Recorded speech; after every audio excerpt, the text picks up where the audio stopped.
নমস্কার বন্ধুরা, আমার নতুন ব্লগে আপনাদের সবাইকে স্বাগত জানাই। আশা করছি ভালো আছেন সবাই, যে যেখানে আছেন।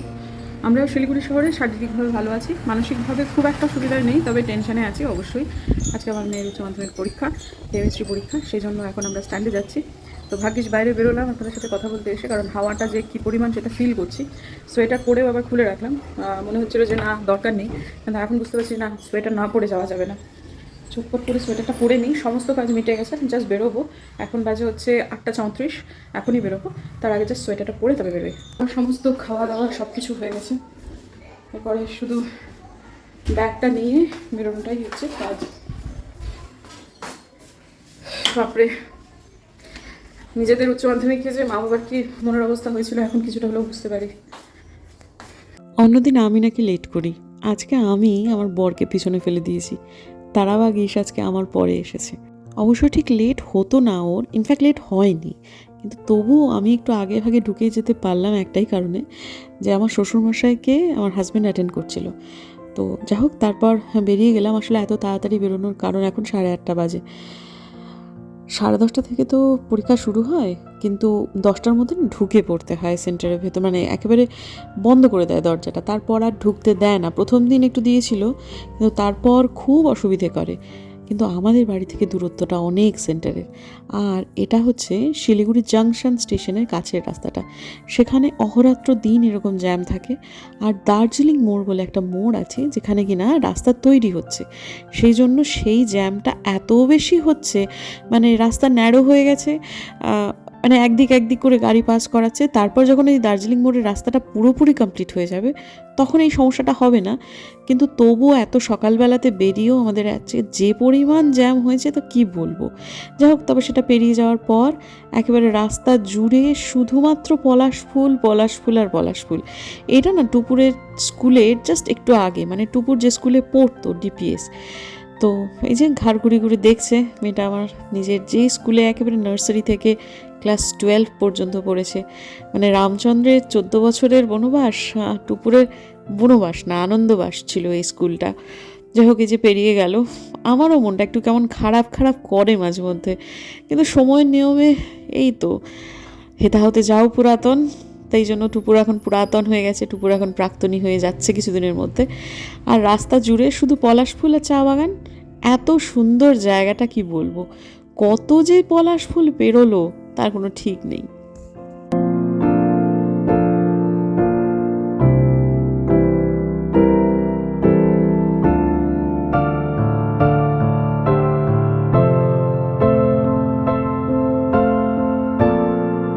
আজকে টুপুরে কেমিস্ট্রি পরীক্ষা, মেয়েটা আমার সাথে ছিল, তাও যখন মুখে একটুখানি হাসি ছিল, ওর মুখেও হাসি ছিল। তো যেই ঢুকে গেল, আমার যে টেনশন চালু হলো আজকে। ফিজিক্সের দিনও টেনশন হচ্ছিল জানেন, কিন্তু আজকে যেন বড্ড বেশি চিন্তা লাগছিল। আমি বসে থাকতে পারছি না, আমার এত চিন্তা হচ্ছে। আমি যাই মন্দিরে, এখনো অনেকটা সময় বাকি আছে, 8 ঘন্টার ওপর বাকি আছে, কিন্তু ও মেয়ে তো আমার কখনই ঢুকে গেছে। আমি আর বসে থাকতে পারছি না। আজকের দিনে না আবহাওয়াটা এত টেনশনের ছিল না, আজকে সব মিলিয়ে খুবই চিন্তার আবহাওয়া আর কি। মানে টিকতেই পারছি না ওখানে, মানে এত বেশি বুক ধরাস করছে না, আর ভালো লাগছে না। যাই মন্দির। এতগুলো গাড়ি এখন দাঁড়িয়ে আছে ঠিকই, কিছুক্ষণ পরেই পার্কিং, এই জায়গাটা পুরো খালি হয়ে যাবে। ফিজিক্সের দিন আবহাওয়া এত টেনশনে ছিল না, সত্যি কথা। আজকে শুনছি সব বাচ্চারা রাত্রে কেউ ঘুমায়নি, সারা রাত জেগে পড়েছে। মানে ফিজিক্সের দিনে না এই রকম একটা ব্যাপার ছিল না, কিন্তু মানে সামগ্রিকভাবে সেদিনও চিন্তা হচ্ছিল সবার, বুঝতে পারছিলাম, কিন্তু এতটা নয়। তো যাই হোক, ঠিক আছে, তারপর ঢুকে গেলাম, মন্দিরে পৌঁছে গেলাম। কেউ একজন এতগুলো চামেলির তেলের প্রদীপ দিয়েছে। প্রদীপগুলো ভেতর দিকে দেওয়ার জায়গা ছিল না আমার, আমি তো নিয়ে এসেছিলাম। যাই হোক, তারপর অ্যাডজাস্ট করে দিলাম, তারপর এলাম এখানটায় বাবার কাছে বসে, অনেকটা মন শান্ত হলো। আর এই যে দেখুন কীরকমভাবে পরিষ্কার পরিচ্ছন্ন এই জায়গাটা, মানে প্রত্যেকটা যে বাসন সবগুলো মনে হচ্ছে যেন এক্ষুনি কেনা হয়েছে। পেছনেই টয় ট্রেনের লাইন, টয় ট্রেন গেল এই মুহূর্তে। এখন যদি আমার ব্লগার মোড আমি অন করে দিই, তাহলে টয় ট্রেনে চড়ে কোথাও একটা গিয়ে এই 3 ঘন্টা সুন্দরভাবে ঘুরে ফিরে ব্লগটা সুন্দরভাবে বৈচিত্র্যময় হবে, কিন্তু আসলে ওইভাবে মানে ঠিক আমার বড় হওয়া হয়নি, মানে আমি ওপরে ঠিক ভাবতে পারি না। এটা আমার এই সীমাবদ্ধতা। এই সময়টাতে আমি আমার মেয়ে ছাড়া, মেয়ের পরীক্ষা ছাড়া, তার ভালো পরীক্ষা দিয়ে যাতে সে বেরিয়ে আসতে পারে, এর বাইরে আর কিছু ভাবতে পারছি না। মানে যার ফলে আমি এখানেই আসছি, আমার এখানে মন শান্ত থাকছে। আমি প্রার্থনা করছি, যা হওয়ার তো সেটা হবেই, কিন্তু আমি প্রার্থনা করছি এতে আমি ভালো আছি। সত্যি কথা, আমি এর বাইরে না এখন কিছু করতে পারছি না, ভাবতে পারছি না। যারা আমার ব্লগ দেখছেন তাদের বিনোদন দেওয়াটাও আমার কাজ, কিন্তু এই মুহূর্তে আমি একটু সীমাবদ্ধ হয়ে গেছি। সেটার জন্য আমাকে ক্ষমা করবেন। আমার এখন এই হনুমানজির মন্দিরে এসে এত ভালো লাগছে, এত শান্তি অনুভব করছি যে এখান থেকে আর কোথাও যেতে ইচ্ছা করছে না। ভ্লগ যেমন আমি আপনাদের জন্য করি, ভ্লগ কিন্তু বন্ধুরা আমি নিজের জন্যও করি। এটা তো আমার বাড়ি থেকে অনেকটা দূর, যদিও আসাটা অসম্ভব কিছু নয়, খুব কঠিনও কিছু নয়, তবে পরিকল্পনা করে আসতে হবে। আমাদের মতো সংসারী মানুষের পক্ষে সেই পরিকল্পনাটা করে হয়ে ওঠাটা একটু চাপ। এই মন্দিরটা আমি আমার ক্যামেরায় পরিপূর্ণভাবে ধরে রাখছি। বাড়িতে মাঝে মধ্যে এই ব্লগটা যখন দেখব, তখন এই মন্দিরটাকে ভালো করে দেখব। যখন খুব মন টানবে তখন একটা শুকনার অটোয় চড়ে বসবো। এখন যেমন খুব অনায়াসে আসতে পারছি, আমি তো গাড়িটা নিয়েই চলে এলাম। একটু পরে হয়তো বা এতটা অনায়াস হবে না ব্যাপারগুলো। আমাদের তো কোনো পার্মানেন্ট ড্রাইভার নেই, আর আমি নিজে ড্রাইভ করতে পারি না, আমার খুব একটা আগ্রহও নেই। কাজেই আমাকে ওই অটোই ভরসা করতে হবে। সুতরাং আমি এটাকে ভালো করে ধরে রাখি ক্যামেরায়। এমনও হতে পারে বাড়িতে বসেই হয়তো এই ভিডিওগুলো দেখেই একটা জায়গাতে পজ করে দিয়ে আমি প্রার্থনা করব। এই মন্দিরটা খুব জাগ্রত মন্দির বন্ধুরা। আমি এখনো পর্যন্ত শিলিগুড়িতে যত হনুমানজির মন্দির দেখেছি, এটা তার মধ্যে অন্যতম সেরা একটা মন্দির।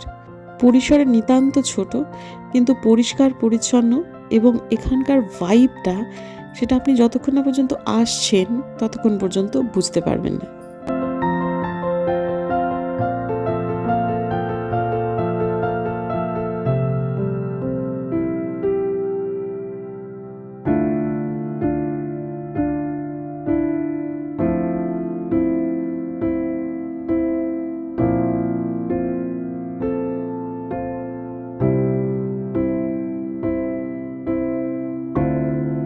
এই জায়গাটা না পথকুকুরদের খাবার জন্য জল রেখে দেওয়া হয়। বহু পথকুকুর আসে, মাঝে মাঝেই খেয়ে দিয়ে সব চলে যায়। দেখলামও আজকে 2-3 জনকে। তো যাই হোক, আমার মোটামুটি হয়ে গেছে। এবার আর খুব বেশি একটা সময় যে বাকি আছে এমনটা নয়, এবার আমি যাব। আর আজকে ওই যে চানার ঘুগনি সেটা করেনি, দেখলাম কোনো সেবায়েতকে পেলাম না। তবে প্রার্থনা করতে করতে আমার খুব একটা মনে ছিল না এসবগুলোর কথা। বেরিয়ে পরে মনে হলো কই কাউকে দেখলাম না, তো মঙ্গলবার দিন তাহলে শুধুমাত্র এই কালো চানার ঘুগনিটা ওরা দেয়। যাই হোক, ঠিক আছে, প্রথম দিন পেয়ে গেছি, সেটাতেই আমি খুব খুশি। এখন এরপর চলে এলাম সেন্টারে। বুম্বাদা তো প্রচুর চেনা, সবাই যেন বুম্বাদাকে চেনে, এরকমটা অবস্থার। খুব আলাপি মানুষ, তাদের সবার সাথে গল্পগুজব করছে। আমি যাই আমার নিজের মতো করে, একবার একটুখানি চায়ের দোকানে যাই, আর 1 কাপ চা খাই। 45 মিনিট মতো আছে, চায়ের সাথে একটু চা খেলাম, সবই কার একটু হেঁটে নিই। এবার দেখি কতটুকু হাঁটা যায়। পার্কিং জোন থেকে সব গাড়ি বার করে দিয়েছে, মানে এখন এখানে শুধু বিভিন্ন স্কুলের গাড়িগুলো থাকবে। টুকুরদের স্কুলের গাড়ি এখানেই আসবে, বহু বাচ্চা বাসে আসে। কি সুন্দর লাগছে দেখতে ফুলগুলোকে, রঙটা এত ভালো একদম। এইটাই বোধ হয় কী কালার যেন, ল্যাভেন্ডার কালার। এই রঙটা আমার মেয়ের খুব ফেভারিট কালার, আমারও খুব ভালো লাগে। এই যে এরকমভাবে রাস্তার ধারে ফুটে আছে। আমার মা এই রঙেরই একটা বেনারসি কিনতে বলেছে আমাকে, এটার সাথে লাল রঙের পাড়ের। দেখি কোথায় পাই, আইডিয়াটা আমারও খুব পছন্দ হয়েছে। দেখি পাবো নিশ্চয়ই কোথাও না কোথাও। কি সুন্দর লাগছে দেখতে। ভেতরটাতে প্রচুর সুন্দর সুন্দর ফুলের চাষ আছে, কিন্তু ঢুকতে কোথায় দেবে না। থাক, হাঁটতেই তো এসেছি, হেঁটেই নিয়ে আগে। যে এই গেট পর্যন্ত হচ্ছে, যেখান থেকে শুরু করেছিলাম হাঁটা, সেখান থেকে ওই 700 মিটারের একটু বেশি। যদি আবার একইভাবে ফেরত যেতে পারি তাহলে 1 কিলোমিটার একটু বেশি হাঁটা হবে আর কি। সব গাড়িগুলো ঢুকছে, মানে এবারে বাচ্চাদের পরীক্ষা শেষ হওয়ার সময় চলে এসেছে।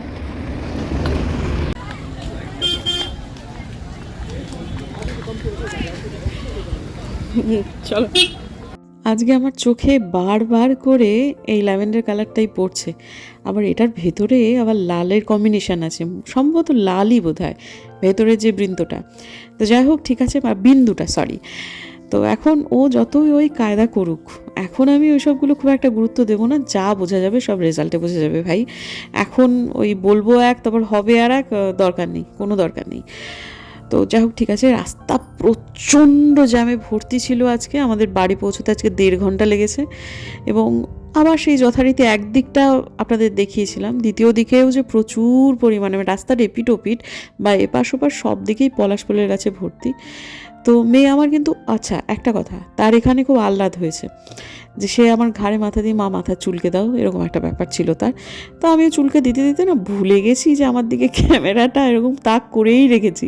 হ্যাঁ, তো দেখুন এখানে ক্লিপিংটা কিন্তু অনেকটা। তারপরে হঠাৎ করে যেন আবার অনেকগুলো পলাশ ফুলের গাছ দেখে মনে পড়লো, ওহো ক্যামেরাটা তো চলছে, তাহলে আবার এগুলো ঘুরিয়ে দেখাই। এই জায়গাটা না একটু মানে ওই রয়্যাল একাডেমি স্কুল যেটা রয়েছে সেই স্কুলের রাস্তাটা। তো ওই আহ্লাদ করতে করতে মেয়েটা আমার ঘুমিয়েই পড়েছে। কেমিস্ট্রি পরীক্ষা দিয়ে সবারই হাড়ে বাতাস লেগেছে, বাচ্চাদেরও যেমন, বাচ্চাদের মা বাবাদেরও তেমনই। শুভ সন্ধ্যা বন্ধুরা। শেষ পর্যন্ত একটু বৃষ্টি শুরু হলো, এই মাত্র শুরু হলো।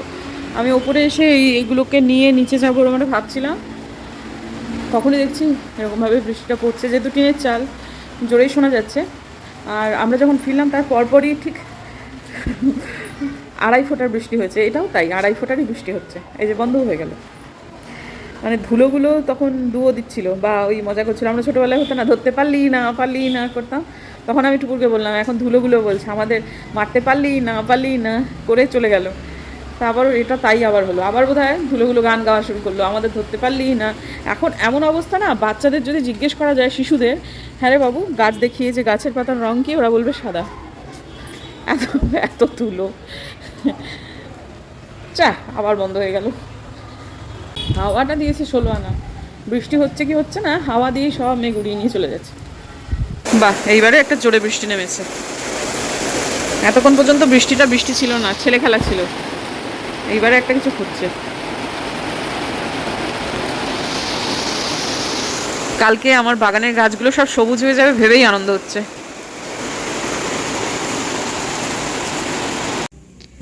আমি না এই জায়গাটার একটুখানি বদল করেছি। ঠাকুরের ফটোটা এখনো এই জায়গাটাতে ছিল, এই স্পেসটা কমে যাচ্ছিল, মানে প্রদীপ রাখার জায়গাটা। প্লাস আমি এই যে মায়ের ফটোটা আছে না, এটা কিন্তু আমি নিয়ে এসেছিলাম ক্যালেন্ডার হিসেবে স্বপ্নাদির বাড়ি থেকে। কালিয়াগঞ্জ না গঙ্গারামপুরে মণিকাঞ্চন জুয়েলার্স বলে একটা জুয়েলারি হাউস আছে, ওরা বিরাট বড় করে, মানে আমি যতদূর জানি যে ওই মা শারদা, শ্রীরামকৃষ্ণদেব, এইসবগুলো ওরা খুব সুন্দর করে ক্যালেন্ডার করে। তা ওদের বাড়িতে অনেকগুলো ক্যালেন্ডার আছে। তা আমার এই ফটোটা এত ভালো লাগলো, আমি বললাম স্বপ্নাদি এটা আমাকে দেবে? তা বলো নিয়ে যা। তারপরে ওই রকম একটা ওর বাড়িতেও আছে, তবে সেটা ক্যালেন্ডার ভাবে। তা যখনই ও এদিক ওদিক কোথায় বেরো, ও তো রামকৃষ্ণ মিশনের দীক্ষিত। তা মানে স্বপ্নাদি মানে আমার নিজের পিস্তত দিদি, বাগডোগরায় থাকেন যিনি। তা ও যখনই কোথাও একটা এদিক ওদিক যায় না, ও মায়ের পায়ে এভাবে করে হাত দিয়ে প্রণাম করে তবে যায়। তা এখন কী হয়েছিল, আমি আগে যেরকমভাবে রেখেছিলাম না, তাতে করে এইরকমভাবে ডিঙিয়ে প্রণাম করতে হতো, মার পাটা দেখাও যেত না। তো আমার মনে হয়েছিল মার পা দুটোকে আমার চাই। সেই জন্যই আর কি এইটাকে সরিয়ে দিয়ে একদম পাটাকে একদম খোলা করেছি। এই আপনাদের সাথে কথা বলছি আর মনে পড়ছে যে স্বপ্নাদির বাড়ি অনেকদিন যাওয়া হয় না। আমার মেয়েটার 11 ওঠার পর থেকেই আমাদের এই সামাজিকীকরণটা অনেকটা কমে গেছে। ঠিক আছে, এবার তো 12 ক্লাস হয়ে গেলে পরে আবার শুরু করব। কিন্তু ওই ক্যালেন্ডারটা আমি নিয়ে এসেছিলাম মণিকাঞ্চন জুয়েলার্সের। তারপর এসে এখানে শিল্পী ঘর বলে এই ভেনাস মোড়েতে একটা দোকান আছে, যেখান থেকে আমি বাঁধিয়ে নিয়েছিলাম। আমার ওপরেতে আর কিছু থাকুক না থাকুক, এই মায়ের ছবিটি থাকবেই, এবং আমি সেই রকম সিংহাসনই নেব যেটাতে মাকে ঠিক এই রূপেই আমি রাখতে পারি। কলকাতায় যেরকম ভূমিকম্প হয়েছে তার থেকে অনেক বেশি ভূমিকম্প হয়েছিল বিদ্যাসাগরের জন্মদিনের দিনে সন্ধেবেলাতে, সেটা তো মর্মান্তিক ছিল না। তারপর থেকে আমাদের বাড়িতে তথা ইনফ্যাক্ট শিলিগুড়িতেও বহু বাড়িতেই এই সচেতনতাটা খুব তৈরি হয়েছিল। আমি কিন্তু এই ফটোটা যখন তৈরি করিয়েছিলাম যে তুমি কিন্তু এটাকে করবে না, কোনো কাজ দেবে না, এটা কিন্তু প্লাস্টিক, আপনারা বুঝতে পারছেন তো, একদমই ওজনদার নয়, এটা প্লাস্টিক, যাতে পড়ে গেলে এটা না ভাঙে, মুছতে টুছতেও আমার সুবিধে হয়, কারণ আমি তখনও জানতাম যেটা আমি টাঙিয়ে রাখবো কোথাও একটা। তো বাবার এই ছবিটা আমি বলে দেওয়ার পরেও ইনি যেটি এঁকে দিয়েছেন, তিনি আমার সহকর্মী ছিলেন স্কুলে, আর্টের টিচার ছিলেন, সুদীপ স্যার। তিনি এটাকে নিজেই এঁকে অনেক সময় নিয়েছিলেন, তবে নিজেই এটাকে বাঁধিয়ে দিয়েছেন, সেটা তিনি কাঁচে করে দিয়েছেন। তো এটা না আমরা কোনো প্যাসেজের মধ্যে কিন্তু রাখতে পারবো না, মানে যাতায়াতের রাস্তায়, এটা বেরোনোর রাস্তা তো। আর আমি কিন্তু এর পরবর্তীকালেও এই সমস্তগুলো করেছি, এগুলো কিন্তু কোনোটাই কাঁচের নয়, এগুলোর সামনেটা হচ্ছে সবটুকুই হচ্ছে প্লাস্টিকের। কারণ আমি এগুলো তো সব মিশো থেকে অর্ডার করা, যখন সাংঘাতিকভাবে নড়ে যায় না তখন চটিফটি পরার কথা মনে থাকে না। এমন জায়গায় কোনো ডেকোরেটিভ আইটেম বা সাজুগুজুর জিনিস আমি রাখবোই না যেটা ভেঙে গেলে জায়গাটা আমার ব্লক হয়ে যাবে, আমি খালি পায়ে যেতে গিয়ে আহত হয়ে বেরোতে হবে। হয়তো বা রিক্টার স্কেলে কিছুক্ষণের কয়েক সেকেন্ডের মধ্যে ভূমিকম্প থেমেই যাবে, কিন্তু ওই কেটে যাওয়া পা নিয়ে আহত হয়ে আমাকে হাসপাতালে যেতে হবে বা নিয়ে যেতে হবে কাউকে। আমাদের আর একটা সাংঘাতিক পরোক্ষ অভিজ্ঞতা হয়েছিল। আমাদের এক অত্যন্ত পরিচিত এক ভদ্রলোক শিলিগুড়িতে সেই প্রথমবার ঈশ্বরচন্দ্রের জন্মদিনের দিন, তিনি একটু বয়স্ক মানুষ ছিলেন। তিনি নেমে বিছানাতে শুয়েছিলেন বা বসেছিলেন কিছু একটা, নেমে বেরোতে বেরোতে আলমারির মাথার ওপর ছিল প্রচুর জিনিস, একটা ভর্তি মানে সুটকেস, হয় না যে অনেক জিনিসপত্র সুটকেসের মধ্যে রেখে দেয় মানুষ, সেরকম একটা রেখে ওনার কিন্তু মাথায় পড়েছিল, ঘাটটা ভেঙে যায়, তৎক্ষণাৎ মারা যান। সেই যে শুরু হয়েছে, তারপর কিন্তু আমাদের কোনো আলমারির মাথাতে, তার আগে অবধি ছিল কিন্তু আলমারির মাথাতে আমরাও ট্রলি রাখতাম, আমরাও জিনিসপত্র সব এদিক ওদিক রাখতাম, কিন্তু তারপর কিন্তু একদম বন্ধ হয়ে গেছে। সেটাও যেমন বন্ধ হয়েছে, প্লাস আর একটা জিনিসও বন্ধ হয়েছে, পেলমেটের ওপরে আগে আমাদের হোমিওপ্যাথি শিশিগুলো সব ছিল, ছোটো ছোটো ছোটো ছোটো করে রাখা থাকতো, শিশিগুলোও কিন্তু এখন আর কোনোটা রাখা হয় না। কারণ আমরা বেরিয়েছিলাম কোন দিক থেকে, আমরা বেরিয়ে সামনের রাস্তায় যাইনি, আমরা বেরিয়ে সোজা চলে গেছিলাম যে বাগানে। আর দিদিমা তখন আমাদের বাড়ি ছিলেন, ওই বাগানে যেতে আমাদের তো খিড়কির দরজাটা ধরতে হয়েছে, সেই জন্য আমরা কিন্তু আহত হইনি। কিন্তু যদি সেটা আমাদের বেরোতে হতো আমরা কিন্তু আহত হতাম, কারণ পেলমেটের ওপর থেকে অত জোরে ভূমিকম্প, তো সমস্ত হোমিওপ্যাথির শিশিগুলো সব পড়ে একেবারে ছত্রাখান হয়ে ভেঙে চুড়ে সব একাকার, সব কাঁচের শিশি। আমাদের সদর দরজা দিয়ে যদি আমরা বাইরের দিকে যেতে যেতাম তাহলে ওটা আমাদের মারিয়ে যেতে হতো। তারপর মনে আছে সে এত বড় বড় মুড়ির টিনগুলো ধাম ধুম করে পড়ে যাচ্ছে, কিন্তু সেগুলো প্লাস্টিকের, সেগুলোতে কেটে যাওয়ার ভয় নেই। তারপর আমরা যখন ওইখানে আছি হঠাৎ করে ধ্রম করে একটা আওয়াজ, কি তাই মন্দিরের চূড়োটা ভেঙে পড়ে গেল, এমনভাবে পড়লো সেই শিবলিঙ্গরও কিছু হয়নি, না ডাইনে না বাঁয়ে না সামনে না পেছনে কোনো দিকে পড়েনি, একেবারে ভেতরেই পড়েছে, গর্ভগৃহেতেই পড়েছে, এবং যে শিবলিঙ্গটা থাকছে তার এক চুল কোনো ক্ষতি হয়নি।